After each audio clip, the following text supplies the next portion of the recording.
exatamente falando nisso, que ele era completo, que ele chutava, que ele era bom também na parte de soco. Ele, dentro das conversas que ele teve com você, das várias perguntas, e em algum momento ele falou que ele chegou a treinar outra modalidade, por exemplo, boxe, capoeira, ou se ele teve alguma relação com essas artes, foi justamente para estudá-las e para ver qual o método que o jiu-jitsu dele venceria essa arte. Fala um pouco sobre isso. Ele sempre entendeu o jiu-jitsu como uma luta completa. O que não quer dizer que você não possa aprender elementos com outros praticantes. O Hélio Gracie sempre foi um estudioso. Então, claro que ele na academia Gracie, ele dava aula para capoeiristas, para boxeres, que iam lá aprender jiu-jitsu com eles, né? Então, nesse processo, se eles pudessem mostrar alguma coisa que ele considerasse eficiente, é claro que ele ia aprender, ele ia usar. E como a capoeira estava muito na moda na época, certamente ele foi influenciado pela capoeira, mas daí dizer que o Hélio Gracie é capoeirista é um exagero. Ele nunca se considerou um capoeirista, nunca tomou aula de capoeira, ou de, assim, estou agora tomando aulas de capoeira com o professor tal. Era um intercâmbio que existia, uma troca de informações que é tão comum, né?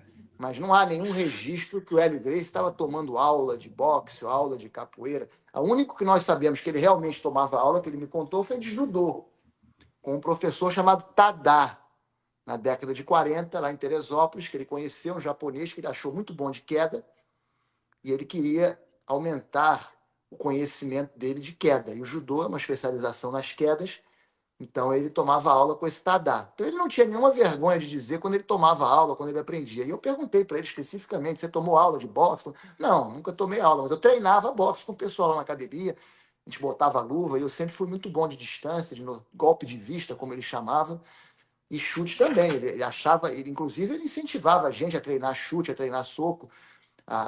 Ele admirava os lutadores que eram bons de. Ele tinha um aluno chamado Leonardo, que inclusive faleceu recentemente, que ele gostava muito, admirava muito São Paulo, e que vinha, inclusive, de São Paulo para tomar aulas com ele. Na época ele morava em São Paulo.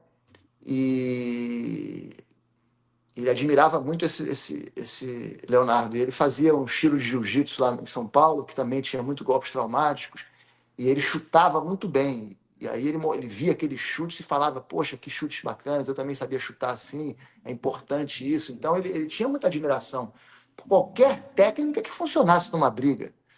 Ele tinha a mente aberta.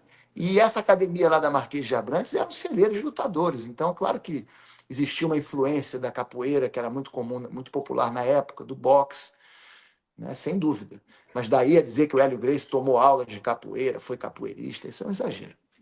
Ele não ia à academia de capoeira de ninguém. Os capoeiristas é que vinham na academia dele aprender jiu-jitsu. Isso é importante dizer. Ele não estava indo procurar ninguém. Eles é que vinham à academia Gracie. Bacana, mas falando nisso, né? Você recentemente fez uma viagem